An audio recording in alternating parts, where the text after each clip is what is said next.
کبھی کبھی انسان کا دل کسی چیز کے لیے بہت تڑپتا ہے، اتنا کہ اس کے لیے صبر کرنا بھی مشکل ہو جاتا ہے۔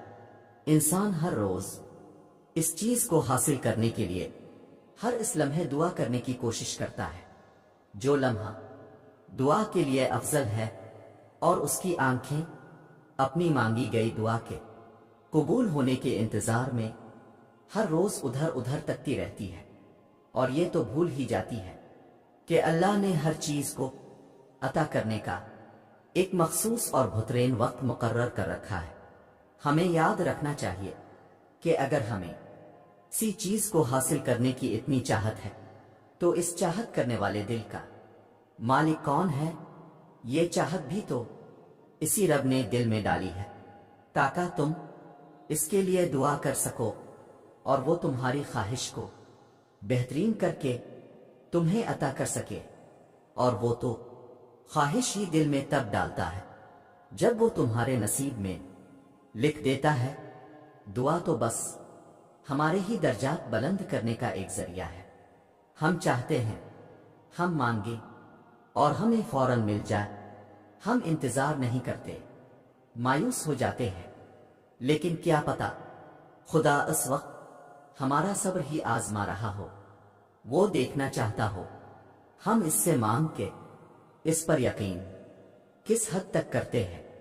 سکون ڈھونڈتے ہیں ہم، حالانکہ سکون تو یہی ہے اس ذات سے مانگ کے اس پہ چھوڑ دو سب جو مانگا، اگر وہ ملا تو بہتر ہے، اور اگر نہیں ملا تو بہترین ملے گا۔ اس یقین کے ساتھ دعا وقت، حالات اور نصیب بدلنے کی طاقت رکھتی ہے۔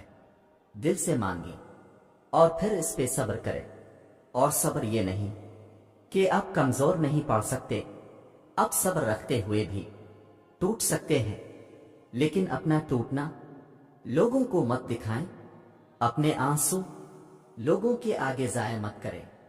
آپ کے آنسوؤں کی قدر خدا کے علاوہ کسی کو نہیں ہے، وہ دیکھتا ہے اس کا بندہ کیسے اس کے پاس آیا ہے، اور وہ سنبھالتا ہے۔ اور سنو، نصیب میں بھی اتنی طاقت نہیں جتنی تمہاری دعاؤں میں ہے۔ اللہ رب العزت تمہیں اپنی چاہت سے گزار کر ہی تمہاری چاہت تک لاتا ہے۔ جلد باز تم ہو، ورنہ وہ دیر نہیں کرتا، وہ جانتا ہے تمہاری دعاؤں کو کب اور کیسے تم تک پہنچانا ہے۔ تو پھر اللہ رب العزت سے یہ رابطہ مت توڑ دینا صرف اس لیے اس سے منہ موڑنا کہ جو تم نے مانگا وہ تمہارے سوچے گئے وقت پر کیوں نہیں ملا۔ اور یاد رکھو، تمہاری مستقل دعائیں ہی ناممکن کی قبولیت کو ممکن بناتی ہیں۔ تمہارا یقین ہی تم پر وہ دروازے کھولتا ہے جن کو کھولنا کائنات کی کسی شے کے بس میں نہیں ہوتا۔ تمہارا صبر ہی تمہیں معجزوں سے ملواتا ہے، اور کن سے فی کون تک ہر ادھوری کہانی مکمل ہو جاتی ہے۔ تو یہ کبھی مت سوچنا کہ اللہ رب العزت تمہیں خالی ہاتھ واپس لوٹا دے گا۔ ایک وہی تو ہے جو تم سے اتنی محبت کرتا ہے جتنی نہ تم سے کسی نے کی ہوگی، اور نہ تم نے کسی سے۔ جب وہ ہاتھ میں غم تھماتا ہے تو اس غم کو سنبھالنے کی ہمت بھی دے دیتا ہے۔ بس تم یقین رکھنا، وہ خود تم سے فرماتا ہے کہ تمہارے رب نے نہ تمہیں تنہا چھوڑا ہے، اور نہ وہ تم سے بیزار ہوا ہے، اور تیرا رب بھولنے والا نہیں، اور اس کے لفظوں سے سچا کوئی نہیں۔ وہ اپنے وعدوں کا پابند ہے، وہ جو فرما دیتا ہے اسے کوئی بھی نہ موڑ سکتا ہے اور نہ روک سکتا ہے۔ جانتے ہو تمہارا ٹوٹنا کیوں ضروری تھا؟ یہ بتانے کے لیے کہ اللہ کے سوا تمہارا کوئی نہیں، تم جس سے بھی اللہ سے بڑھ کر امید لگاتے ہو اسی کے ہاتھوں توڑے جاتے ہو۔ کہ قرآن کبھی جھوٹ نہیں کہتا، اور مکڑی کے جالوں سے بھی زیادہ کمزور ہوتے ہیں یہ دنیا کے سہارے۔ بس تمہیں توڑنے کا مقصد تکلیف میں مبتلا کرنا نہیں، بلکہ اپنے رب کی پہچان کروانا ہوتا ہے۔ اور جب تم اپنے رب کی پہچان کر لیتے ہو تب تم اس کی رضا میں راضی رہنا بھی سیکھ لیتے ہو، پھر وہ رب اپنی رضا میں راضی رہنے والوں کی رضا بھی کبھی ادھوری نہیں رہنے دیتا۔ بس وقت کو تھوڑا وقت دو، چیزیں واپس اپنی جگہ پر آ ہی جاتی ہے۔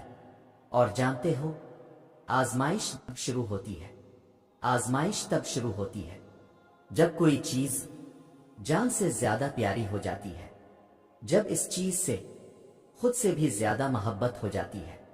پھر اللہ اس محبت کا امتحان لیتا ہے، آخر تم اس چیز کے لیے کتنا صبر کر پاتے ہو، کس جنون کی حد تک پہنچ پاتے ہو، اور سب سے بڑھ کر یہ کہ تم اللہ کی رضا میں راضی رہ پاتے ہو۔ اللہ کو تمہاری عبادتوں کی ضرورت نہیں ہے، اس کی عبادت کے لیے سارا جہاں ہے، وہ تو بس تم سے محبت چاہتا ہے۔ بتاؤ پھر، جس محبت کا وہ حقدار ہے تم اسے دے پاؤ گے؟ آزمائش تو مختصر سی ہوتی ہے، پھر وہ ہر چیز دگنی کر کے واپس کر دیتا ہے، مگر تم یہ بات سمجھنے میں بہت دیر لگا دیتے ہو، تبھی تو تم اکثر بے سکون رہتے ہو۔ امتحان تو تبھی ختم ہوتا ہے جب تم آگے بڑھنا سیکھ جاتے ہو۔ سنو، جب دماغ کی رگیں 100 طرح کی الجھنوں میں ہوں اور اسباب کی جگہ سوالیہ نشان آ جائے، اس وقت اس بات پر یقین رکھنا کہ اگر اللہ چاہے تو آگ جلا نہیں سکتی، سمندر ڈبو نہیں سکتا، مچھلی نگلنے کے باوجود ہضم نہیں کر سکتی، اور چاند 2 ٹکڑے ہو جاتا ہے۔ اور سنو، جب دعاؤں میں ہاتھ اٹھاتے وقت دل بار بار قبولیت کا یقین دلائے تو سمجھ جاؤ یہی اشارہ ہے کہ تمہیں مانگتے رہنا ہے، کیونکہ دل کو پختہ یقین تب ہی ہوتا ہے جب اللہ تمہاری دعائیں قبول کرنا چاہتا ہے۔ اور ایسا تو نہیں ہے کہ اللہ کبھی کسی کی تکلیف کو بھول جاتا ہے، وہ فیصلے کرنا بھول جاتا ہے۔ وہ ہر چیز، ہر تکلیف جس کو دنیا بھول جائے، سمجھ نہ پائے، وہ اللہ کو یاد رہتی ہے۔ اور تمہارا رب تو بہترین فیصلے کرتا ہے، انصاف کرتا ہے۔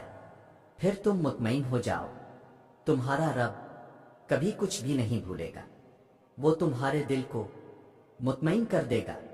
اور سنو، تم ضرور وہ دن دیکھو گے جب 70 ماؤں سے زیادہ محبت کرنے والا تمہیں اپنی محبت کا رنگ دکھاتے ہوئے راضی کرنے میں کوئی کسر نہیں چھوڑے گا۔ یہ صبر تمہارے لیے بڑے معجزے لانے والا ہے، انشاءاللہ۔